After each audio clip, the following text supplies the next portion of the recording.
Bonsoir. Alors ce soir nous allons parler de l'outil Plume dans Photoshop. Étant donné qu'il y a quand même pas mal de choses à dire, je vais sûrement faire plusieurs vidéos et nous allons essayer d'y aller progressivement en utilisant cet outil. Vous allez voir qu'il est très pratique dans pas mal de choses d'ailleurs. On s'en sert vraiment dans tout et n'importe quoi dans Photoshop. Donc vous allez voir que n'importe quel visuel va vous donner envie d'utiliser cet outil pour sélectionner des choses par exemple. Alors c'est un outil qui permet de créer des tracés. Ce sont des tracés vectoriels, donc c'est par exemple avec des tracés vectoriels qu'on réalise des logos pour qu'ils soient plus faciles à agrandir et réduire par exemple sans perte de qualité, donc ça on verra ça plus tard. Et nous allons commencer tout de suite par l'outil Plume. Donc l'outil Plume qui est ici, c'est un petit peu le complément des outils sélection rapide et baguette magique. Étant donné que lorsque vous créez un tracé avec l'outil Plume, c'est un tracé qui va se créer ici dans le menu, dans l'onglet Tracé. Cet onglet est accessible via Fenêtre et Tracé dans Photoshop. Donc par exemple, si je crée un tracé ici, voilà, hop, vous voyez qu'il m'a créé tout de suite un tracé dans le petit onglet. Voilà. Et ce petit tracé, je peux le convertir en sélection. Donc c'est un petit peu le complément de ce qu'il y a ici. Vous pouvez associer les deux. Mais ça, nous allons le voir plus tard. Pour le moment, nous allons voir les bases de l'utilité, enfin de l'outil, pardon. Je vais créer un nouveau document. S'il veut bien me le... Voilà, hop, 768. Hop, voilà, nouveau document. Donc, je vais prendre l'outil Plume qui est ici. Si vous appuyez longuement sur l'outil Plume, vous allez voir qu'il y en a plein. Tous ces outils-là, vous allez voir, on va s'en servir sans vraiment passer par ce petit menu, à part l'outil Plume libre qui est encore autre chose. Mais ces trois outils qui sont ici, vous allez les utiliser avec des raccourcis clavier. Alors les raccourcis clavier, vous n'avez peut-être pas l'habitude de les utiliser, mais avec l'outil Plume, c'est presque indispensable.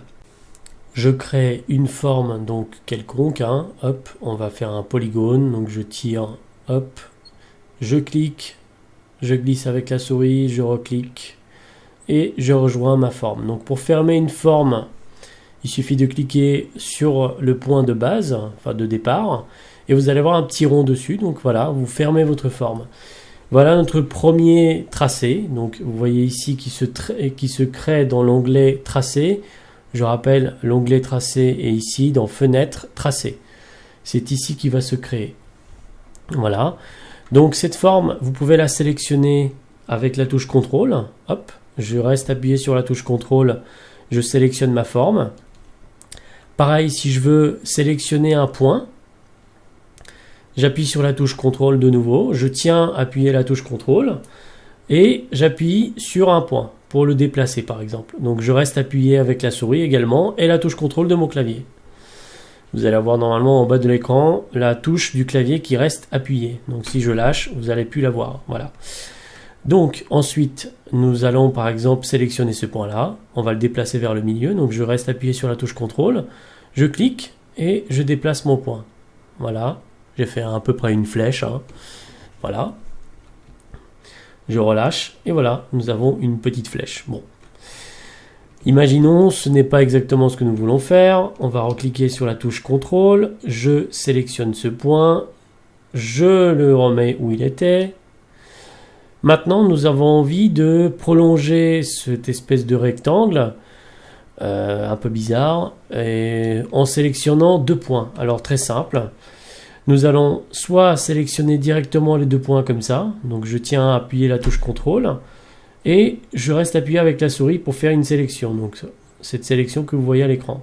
Voilà, j'ai sélectionné mes deux points, je reste appuyé toujours sur la touche CTRL. Je sélectionne ma forme, peu importe à l'endroit, entre ces deux points-là. Voilà, voire même ici, je pense, voilà. Vous pouvez la modifier comme vous voulez, on peut faire quelque chose comme ça. Maintenant, j'ai envie par exemple de faire un rectangle qui soit un peu plus droit, parallèle à mon écran, on va dire. Voilà, je prends ce point-là, toc, je le mets ici, donc toujours avec la touche contrôle appuyée. Voilà, j'ai fait un espèce de rectangle. Bon, même s'il n'est pas très droit, c'est pas très grave. Voilà. Maintenant, j'ai envie de faire un rectangle avec un angle ici qu'on va modifier. On va le passer en arrondi. Donc, entre ce point-là et ce point-là, nous allons avoir un arrondi qui va faire ça. Très simple aussi. On va cliquer sur nos tracés. Soit vous cliquez directement ici dans les tracés. Je vais sélectionner ce point avec la touche Alt, enfoncé. Voilà, je reste appuyé et là je tire dessus. Je tire et vous allez créer votre première courbe de Bézier. Je prends ensuite ce point, je le baisse. Voilà, je vais faire quelque chose comme ça, un arrondi, on va dire un peu bizarre, mais c'est pas grave. Je reste appuyé sur la touche contrôle. Voilà, je lâche et j'ai ma première courbe. Cette courbe, on peut bien sûr la modifier. Donc, je reclique sur mon tracé. Soit je clique sur la touche Alt cette fois-ci. Et vous allez avoir votre plume qui va se changer en espèce de flèche. Donc, cette flèche est également ici. Donc, c'est la flèche que vous avez vue ici tout à l'heure, qui est accessible directement via la touche Alt de votre clavier. Donc, si je clique ici, je vais avoir de nouveau un angle. Alors, pour avoir de nouveau ma courbe, il suffit d'aller de nouveau appuyer sur la touche Alt, cliquer dans le bouton, rester appuyé et recréer ma courbe. Donc là, on peut faire autrement, on peut faire quelque chose comme ça, par exemple. Imaginons, nous voulons garder cette courbe-là, mais on va modifier celle-ci. Donc en fait, on va l'enlever celle-ci, on va la mettre autrement. J'appuie sur la touche contrôle, Alt, pardon, voilà. Et je modifie seulement cette courbe en tenant la touche Alt appuyée. Voilà, je reviens, je recommence. J'appuie sur Alt, je vois la petite flèche qui apparaît et je peux modifier ma courbe. Voilà, on va faire quelque chose comme ça. Voilà, on dirait un R un petit peu, hein. Voilà. Alors, nous allons créer maintenant une forme avec des arrondis directement sur une page blanche. Hop, on va supprimer ça. Alors vous avez certainement vu tout à l'heure, quand je crée un vecteur, donc par exemple un point ici, j'ai une ligne qui me suit. Cette ligne, vous pouvez l'activer dans Photoshop CC, ici, quand vous avez la plume de sélectionner, c'est afficher le déplacement. Donc en fait, il va y avoir une ligne qui vous suit partout où vous vous déplacez sur votre écran. Il est possible de l'activer, il me semble, sur le Photoshop C6 et C5, mais ce serait plutôt dans les préférences, donc édition et préférences. Si vous voulez, je peux me renseigner, il n'y a aucun souci. Alors, je vais recommencer ma forme, voilà. Donc, nous allons créer une forme avec des courbes directement dedans. Donc, je vais d'abord créer un premier point, je reste appuyé, et là, vous voyez, j'ai deux vecteurs qui se créent. Imaginons, j'ai envie d'avoir quelque chose de très droit, je vais appuyer sur la touche Shift de mon clavier, et là, il va me contraindre avec des écarts de 45 degrés à chaque fois. Donc là, je peux créer quelque chose de droit, voilà, comme ça. Ici, hop, je vais mettre ici, je vais appuyer, je tire, je reste appuyé, je glisse. Pareil, je vais faire quelque chose de droit, donc j'appuie sur Shift pour être droit, voilà. Ensuite, on va appuyer, voilà, par exemple ici. Je vais aller sur la droite, même si sans appuyer sur la touche Shift cette fois-ci, voilà, je vais faire des courbes, des belles courbes, voilà, toc, hop, oulala, voilà, toc, et je vais finir par exemple de cette manière-là. Alors, vous avez vu, ça c'est pas très beau, c'est pas du tout esthétique par rapport au reste. Je vais cliquer avec la touche contrôle, appuyer ici pour désélectionner tout ça. Je resélectionne mon tracé. Donc là, vous voyez, il me montre les deux vecteurs qui sont ici. Je prends tout simplement ce vecteur-là avec la touche Alt appuyée. Donc, j'appuie sur Alt, il me montre la petite flèche et je monte ici. Pareil, celui-là, je crée une petite courbe. Et voilà. Donc après, vous savez comment éditer chaque point pour le bouger, etc. Qu'on a vu tout à l'heure. Alors, à quoi est-ce que ça va nous servir? Eh bien, tout simple. Je vais vous montrer ça tout de suite. Donc, par exemple, je vais prendre ma photo de chat. Donc, c'est mon chat. Alors, j'ai envie de modifier la couleur de mon œil. Mais pour ça, j'ai envie d'avoir une sélection quand même assez correcte, étant donné que là, c'est possible. Alors, ce serait quelque chose de possible, mais peut-être un peu plus long à faire, avec les sélections qui sont ici, donc sélection rapide ou baguette magique. Alors, nous allons faire ça avec la plume, tout simplement. Donc, je clique sur la plume. Je regarde dans mes tracés qu'il n'y a rien. Voilà, je crée mon premier point ici, donc il y a une petite courbe. Voilà, hop, je vais appuyer ici, je tire. Je crée ma première courbe. Ici aussi, hop, on va modifier le défaut qui a été fait ici. Voilà, hop, ici. Et je tire par ici. Alors voilà, hop, je clique là. Oups. Voilà, hop, je sélectionne le point qui est là. Je vais le modifier un petit peu. Hop, j'appuie sur la touche Alt.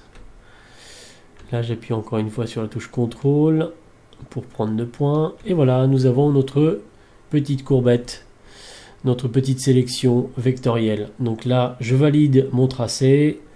Je vais l'appeler l'œil, par exemple. Maintenant, j'ai envie de sélectionner l'œil pour, par exemple, modifier la couleur de celui-ci. Alors, très simple. Je vais dans mes tracés. Donc, je rappelle que c'est dans Fenêtre, Tracé. J'appuie sur la touche CTRL. Vous voyez que la main se change en sélection. Je clique sur mon tracé. Je vais dans Calque. Hop, j'ai envie d'aller dans les teintes de saturation. Et là, je peux modifier la couleur de mon œil. Et voilà. Juste avec une sélection. Donc nous allons revenir là-dessus plus tard. Parce qu'on peut faire plein de choses avec la sélection. Alors, deuxième exemple, par exemple ici nous avons utilisé les courbes et maintenant nous allons utiliser juste des lignes droites, très très simple. Donc je vais par exemple sur mon visuel de rue, un peu exigu, et j'ai envie d'allumer cette lampe.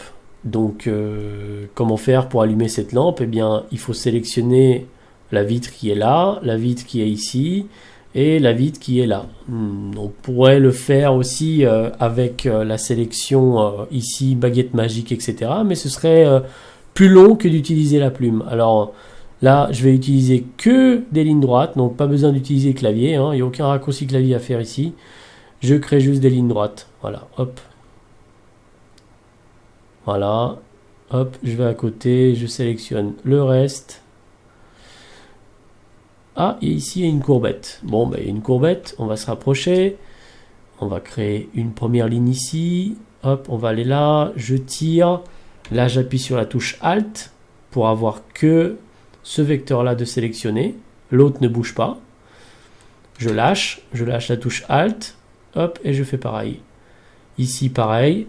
Je reste cliqué, j'appuie sur la touche Alt. Et je tire une courbe pour épouser cette forme. Pareil ici, hop, hop. J'appuie là, hop, et je tire. Voilà. J'ai fait ma petite sélection, donc j'ai fait mon petit tracé. Comme d'habitude, je double-clique sur le tracé. Je vais appeler ça lampe. Voilà, hop. Et maintenant, en fait, pareil, ce que j'ai fait en fait en amont, c'est que j'ai sélectionné ma lampe, j'ai modifié des couleurs. Et voilà ce que ça donne. J'ai allumé ma lampe. Alors évidemment, il est possible d'utiliser l'outil plume pour pas mal de choses. Donc à vous de trouver quand est-ce qu'il va vous servir.